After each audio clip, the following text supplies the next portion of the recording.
This man I'd barely seen on TV was my last hope.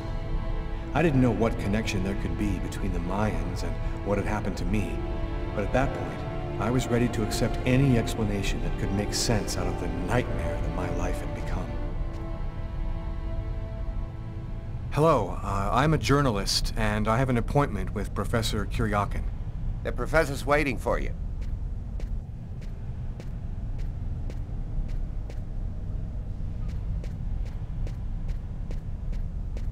Professor Kuriakin? Yes? My name's John Cunningham. We spoke on the phone. I'm a journalist, and I'm gathering information for an article I'm writing about the Mayan religion. Ah, yes, I've been waiting for you, young man.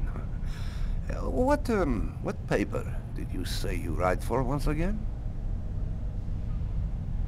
I work for a new magazine called History and Culture. Curious. I've never heard of it. It's curious, but your face seems familiar to me. Have we met somewhere before? You told me you didn't have much time for our interview, so maybe it'd be best if we began, don't you think? Curious. He avoided answering my question. Well then, let's have a go at it. Where would you like to start? Can you tell me anything about Kueknitlan? Of course. Come, I'll introduce you.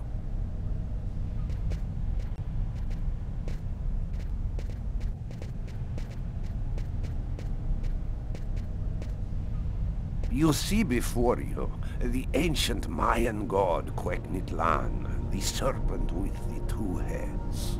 One head sees in this reality, the second in the other world.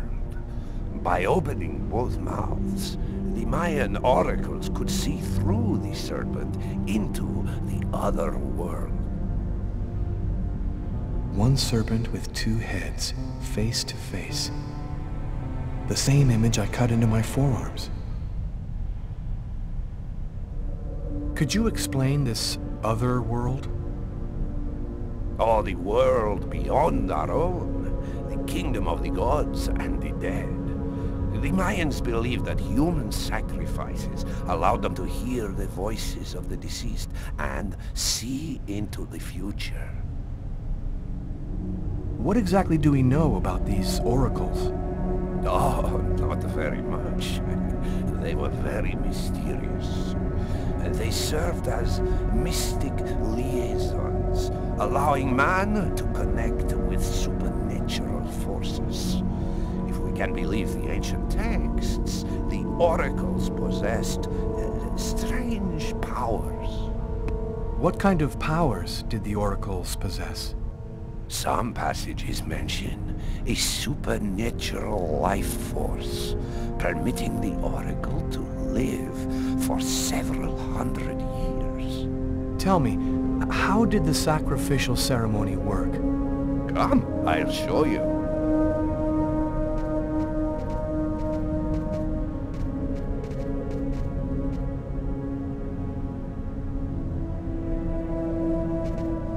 This painting, dating from the 1st century BC, shows a sacrificial ceremony. The victim's agony must have lasted quite some time, the priority being to keep the mouths open as long as possible. The victim was stabbed 3 times, each wound cutting a pulmonary artery leading to the heart. The oracle is not the one stabbing the victim? Oh, the oracle must never soil himself with the blood of another. That is why he chooses a sort of proxy, another person in the crowd, totally at random. This person becomes the executor. The oracle takes complete control of the executor, manipulating him from a distance. What happened to the executor after the sacrifice? He went mad and committed suicide after accomplishing his part of the ritual. A Mayan sacrifice. That's what it was. You aren't a journalist, are you? Who are you? My name is Lucas Kane. The police are looking for me about a murder that I did not commit, but I was the executor. You're a murderer? I'm innocent. I stabbed someone I'd never seen before, 3 times, cutting his arteries, just like you described. Do you mean to say that there is a Mayan oracle still living today? But that's completely impossible. Have you ever seen this symbol before? Oh, it's the symbol of Quegnitlan. The executors cut this into their own forearms before accomplishing the sacrifice. So, it is true. My God, the Codex was right. The Codex? What are you talking about, Professor? You can't stay here. Your picture is in the paper that the security guard is reading. He's sure to recognize you. Come, let's leave here, and I'll tell you all about it.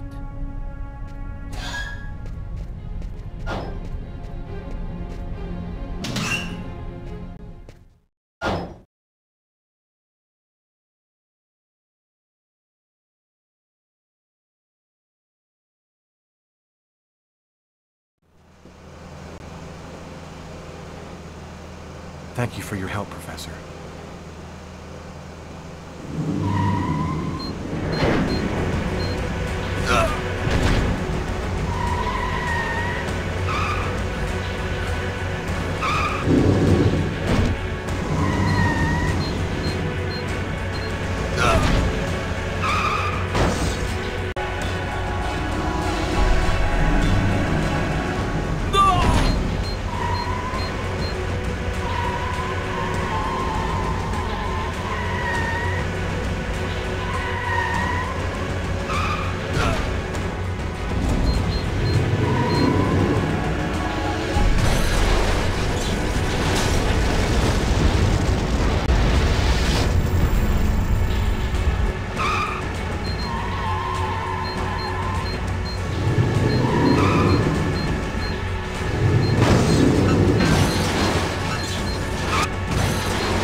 Professor! The Codex speaks of the coming of a child, a prophet, the answer to one of life's questions. The oracle kills to find the child.